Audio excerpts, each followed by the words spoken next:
First off, thank you guys all for being here this afternoon. Obviously, a tremendous day for the city of Memphis, for the University of Memphis and our football program. Obviously, let's start with a tribute to Fred W. Smith. This game was played in recognition of him and everything he meant to this city, this community, and our university. Obviously, when we talk about being all in, the city of Memphis showed up today. Our great fans, the students, close to 40,000 people cheering on the Tigers, watching them play an SEC opponent on national TV. They showed up and they showed out and they made a difference. So thank you to all of our great fans that showed up today and poured their heart and souls, because our Tigers tried to give it back to you guys in between the white lines. Talk about being all in. It's something we preach all the time. And that A stands for attitude, and our guys had the right attitude and approach. There was a no-fear mindset coming into today. We knew it was a tough opponent.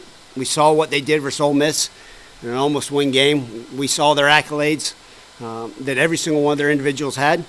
But our guys had the right approach every single day this week and came out swinging. All right, that next L, we talk about little things, details in our game. All right, we got a lot of things that we could have cleaned up. All right, some turnovers ourselves. But when it mattered, we handled the things we need to. And lastly, love. And we talk about that, and people say, man, that seems crazy for a coach to talk about love this day and age in college football, 70-plus new football players. But pregame, I talked to our guys about our team over their team, our commitment, our love, our passion, our determination, our intelligence, our work ethic, that we're built differently, and ultimately showed up in a win. And couldn't be more thrilled and honored and privileged to be the head coach here. The fact that we found a way to go 1-0 today, as you guys well know, we'll celebrate this one for a few more hours. I'll wake up pissed off because we got conference play and find a way to go 1-0 next week. We'll start with John down the left. Coach, you go down 18. What was your message at half to the guys? Swing harder. Now, we don't back down around here. Our guys have an approach and an understanding that we always believe.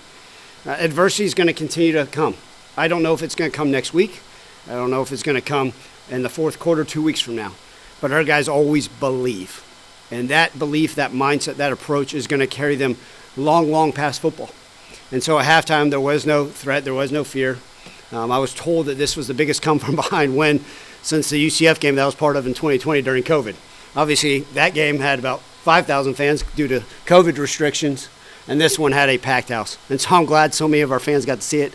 And then our fans throughout the country on national television got to see it as well. So that was huge. But I told our guys, listen, we got them exactly where we want them. And I said that, and it was funny because a couple of the guys said, you say we have them exactly where we want them? Absolutely. And even though we didn't, that first drive stalled out, there's a belief and a mindset and approach that this game is ours, and it's going to be a full-court battle. And sure enough, down to the last second. Coach, that last drive, Brandon Lewis goes out, Anderson Lane goes in, makes one of the biggest play of the game. How his preparation throughout the week for the kids like that in that spot to make a play to win the game. So it's interesting. We actually show our guys examples of things that happened. And there was actually a game 2 weeks ago where a player's helmet came off. So they stopped the clock, and I had the option to use the timeout to put Brandon Lewis back in, but the clock was stopped no matter what. Obviously, that was a crucial time for them on defense not to have to use a timeout. So situational football, I said, okay, do I use a timeout here, which didn't matter, and put Belu back in the game? Well, sure enough, Arrington was already out there. I said, let it be. Well, the whole plan was to hand the ball off and the running back put 2 hands on the football and go get 3 yards in a cloud of dust. If you get a little bit more, great. Next thing I know, Arrington keeps the ball, and those legs keep churning, and it was one of those like, oh, and then get the first down. But you're exactly right, Devin. I think that speaks volumes to the young men, every single one of them. You think Arrington Maine thought he was going to go in with 22 seconds left in the football game to go win this thing? Not at all, but his preparation, his mindset as well was phenomenal. And we talk about having focus for 60 minutes. Well, he needed it for 59 seconds and 59 minutes and 38 seconds. And I'm just so proud of him. He had to make up for that negative rushing he had last season. So it's great. Glad to see him be able to do that and carry us. And that probably was the biggest run of the game for sure. We'll go to the line, Frank. When Arkansas drives the ball for what would have been a two-shot field goal, was there any decision-making in your mind, like, do we play this straight up? Do we let them score? Just like, how did you play that out? That's a great question, Frank. And so what happens is normally analytics would say, hey, probably let them score. Give yourself a chance to get the ball back with about 35 seconds to go down to at least maybe tie the football game. So when we played at East Carolina 5 years ago, that situation showed up and we did that. Well, tonight it was the same deal, or this afternoon was, okay, do we let them score or do we try to get a stop? Obviously, at that point, I said, hey, listen, they have a freshman kicker who was obviously did a nice job in this game, but the previous week had missed 2 kicks. So I was going to bet on our field goal block team and hopefully the little pressure in this game that he wouldn't be able to handle that. Sure enough, we didn't even get to that situation. I wish I could sit here and say I predicted that Chris Bracey would get that fumble recovery, but it all works out in the end and couldn't be more pleased. Jonah. Ryan said at halftime you told the team you have them exactly where you want them. What was it about the first half, even though you guys were down, that made you feel that confident? A couple things. We tried the surprise onside kick. It's something that I would still try again. I mean, we executed it pretty darn well all week in practice. Felt very confident. The players did too. We didn't execute as well as we wanted to. Then, obviously, the trick play, the double pass to Sutton. Anybody that goes back and watches the replay, Sutton was pretty darn wide open. Just something we'll have to continue to educate our guys on the possible throws, possible throwaways, all those things. There also saw some stuff from our defense. I was like, okay, if we do this, we'll be able to get a stop. If we can do this, we'll be able to stop. And I've got so much faith in our assistant coaches to be able to go in there and make the adjustments throughout the game and during those times.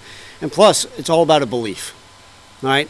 Look, it's an SEC opponent, maybe bigger, faster, stronger, but our guys got it right here. And so to tell our guys, hey, we got this, we got them exactly where I want them, maybe a handful of the guys are like, hell yeah, let's go. And that's what you want. You want guys being determined to go out there and come out swinging into the second half. Matt.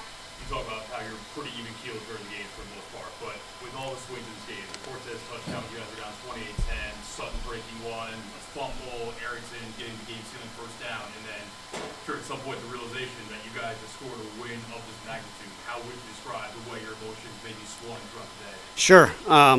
As you guys all see, for the most part, I am pretty even-keeled on the sideline. It's a thing I call neutral thinking. It allows me to put myself in a situation where I can think clearly, right? Whether it's situational football, the best position to call timeouts, hey, maybe give a suggestion on a play call, maybe have a conversation off to the side with one of our guys. I think some coaches that go like this, that's not in the best interest of their team. And so for me, it's trying to say pretty even keeled. Now, don't get me wrong. I put a smile on my face when big plays happen because the players also need to say, hey, when great things happen, it's okay. Let's celebrate the good, right? Let's coach off the things that we need to coach off of. And so, look, throughout the ebbs and flows of the game, there was not a smile on my face until really that last second. I wasn't sure if the refs were going to call another timeout in the middle of a kneel down.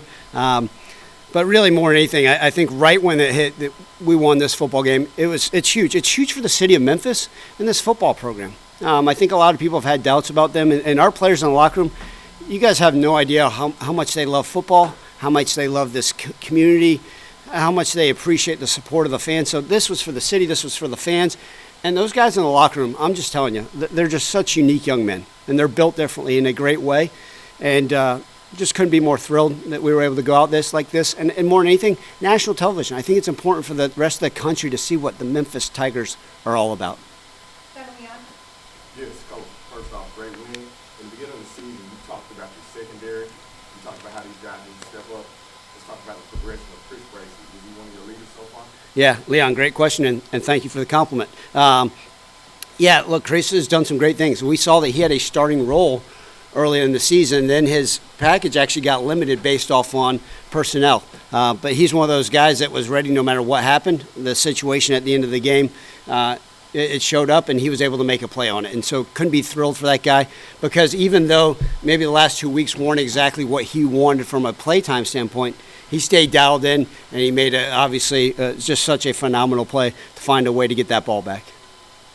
10 in the second round. Two things. Is that the Sutton Smith pre-surgery that you remember, or is it one of those cases where he kind of picks up an extra year after all the surgery, rehab, and all that?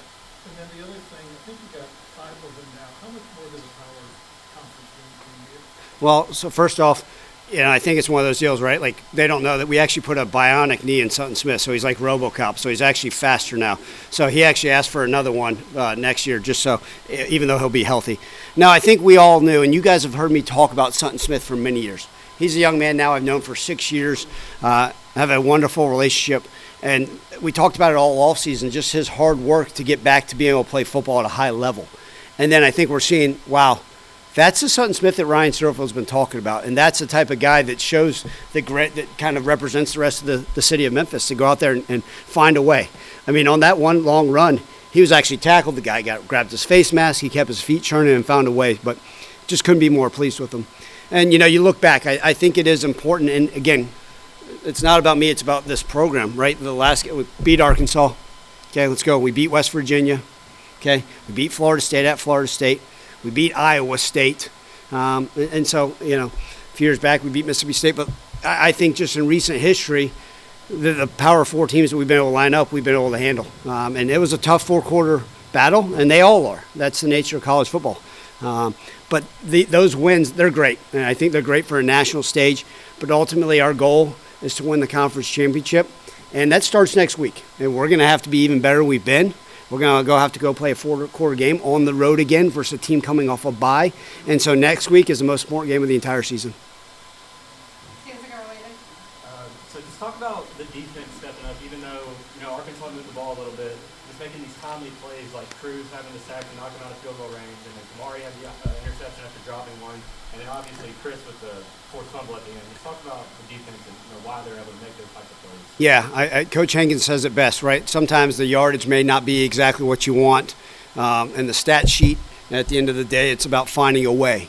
And we have an opportunistic defense, right? We dropped even a couple more interceptions, but I think that's so important. We knew how potent that Arkansas offense was. You can just put it on, and you guys, just to be frank with you, Green, their quarterback, is phenomenal, right? With his arms, with his legs. He's putting up Heisman-like numbers prior to this game. And so there were things that had to get done. But I thought our defense went out there and took care of the opportunities when they showed and actually created some. So couldn't be more pleased with that effort. We'll take a second round. You guys rushed for 290 yards today against an SEC defense. Do you see this rushing attack kind of being Gall's identity going forward offensively? Can you say that one more time? 290 yards against an SEC defense. That's great. Look, I think it's a credit to everybody involved. I thought the wide receivers did a nice job of blocking downfield. I thought the offensive line did some really good things. The running backs obviously ran really hard. I think Brendan Lewis also took advantage when those running opportunities were there for him. And I think that's a difference. And so whether that's where we hang our hat, we also made some crucial catches in man-to-man coverage and had to battle some, and we could continue to make some. But if running the football is going to win us football games, we'll continue to do that. And if we got to drop back pass and pass the ball 60 times a game, we will. I think we're always going to go, and we're going to be the aggressor, but we're going to see what the defense gives us and try to take full advantage of that. Frank? Well, in the first half, Brendan Lewis was 8 of 21 passing, and in that third quarter, he completed the first 6 passes. How did you see him kind of settle down in the passing game in that second half? Yeah, Frank, I think part of that was, right, there were some missed throws early on, and I think just sometimes, for him, this was the biggest home game he's ever played in his entire life. And the biggest crowd, the most exciting. I mean, this is huge for him. And so I think what happened was like, hey, take a deep breath, bud, you got this. And I think at halftime he came back, so even though we came out and didn't get the first down, or move the chains, with the first drive of the second half, I think he still understood, okay, I got this. And just saying, man, look, take a deep breath, you'll be fine. And so for him, it's about being confident and trusting what the play call is and putting himself in the right situation and finding ways. We got great faith in Brandon Lewis, and Throwley's our quarterback. Jonah? With Brendan, we talked obviously about dual threat, but his ability throughout the offseason, 16 carries today, and we saw it be kind of different types of ways. Is this what you envisioned when we kind of talked about that at all? Jonah, you'd asked before, the intention is not to run him to the extent that we do at sometimes. But when it's opportune and they're giving us certain things, we will. Sometimes when the coverage is there and the pocket may fold, or the time of it works where he just tucks it and runs, that's okay. That's what we want. There's also some zone read elements to it, right? The defensive end's pinching, the linebacker stays in, and the quarterback has the ability to pull it. And so, look, I knew that he had a unique skill set, and I think every week we're able to see different parts and different elements of it. And we're going to see if it means running him down the road, continue to, great. If not, if it's taking what the defense gives us, we'll push in that direction as well. Back over to Devin. Coach, you get the power conversation. You've been around the Memphis program, you know the history of this program. Wasn't it about 11 a.m. games, national TV, power conference teams that brings out the city and brings out the program a little bit? Well, it's great. I think more than anything, I give credit to these great fans for showing up, right? The 11 a.m. games, I've been a part of those, right? National television, SEC opponents. It's great. Our fans have a lot of pride in this program. We're going to need them to show up in 2 weeks from now for the next home game, right? Let's show up. Why not? Let's fill the whole stadium with blue for our next home game. But I think what's happened is everybody sits there and says, man, this is a great product, right? And obviously with what we're doing with the stadium, it's going to continue to be a wonderful environment for people to come be a part of. And every time people show up, they say, man, not only was that a wonderful product on the field, but the game day experience was great. And that's what the university, the administration has done a phenomenal job of continuing to create a great atmosphere for our wonderful fans to come be a part of. Oh, and by the way, that beautiful construction, I'm sure that looked really, really pretty on national television. We'll finish up with Matt and then Landon. I know you're not interested in ranking them, but you did rattle off the Power 4 wins before. Yeah. Given the regional rivalry and the conversation this will probably put you guys in as far as ultimate goals later on, does this feel like maybe the biggest win you've had here? So that's a great question, Matt. That was asked prior. You know, look, the first win's always fun. The come from behind win versus UCF was great. The bowl win versus Iowa State in the Liberty Bowl, where we were tremendous underdogs, and you know, everybody in the city of Memphis said, man, we've always wanted to win a Liberty Bowl. That was huge. I think about, you know, Coach Leach, when we were able to defeat him when he was at Mississippi State, the legend, the Hall of Famer, the man I have so much respect for.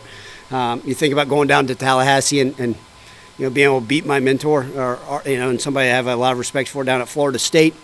The bowl game versus West Virginia, those are all great. A lot of fans have told me this is going to be huge because they've always wanted to beat Arkansas, and to be able to do this here. You know, I think the biggest thing is it's just continue to stack wins, because it's great for the city, it's great for our program, and it shows that we can compete with anybody in the country. Finish up with Landon. You said on Monday that Cortez is pretty much fully caught up to speed, and when he goes out today, has 7 for 102 yards and a touchdown. What does it do for your offense to have a guy like that out there and fully ready to go now? Yeah, he's a tremendous asset, you know, and I give him credit because people don't realize how complex this offense is. So I think about the work and the preparation he did to put himself in the situation to come here and have success. And he's another one of those young men that, you know, when we talked about during the recruiting process, he goes, Coach, I just want to be a part of a winning culture. And I'm going to do whatever you ask me to contribute to this thing. And obviously he's now contributing in a major way on the field. And he's one of those guys that's been so proud to be a part of this and this community and this program. And it's been fun because, you know what, he's going to be going out and watching more film and finding ways to have more production, continue to help us find win games.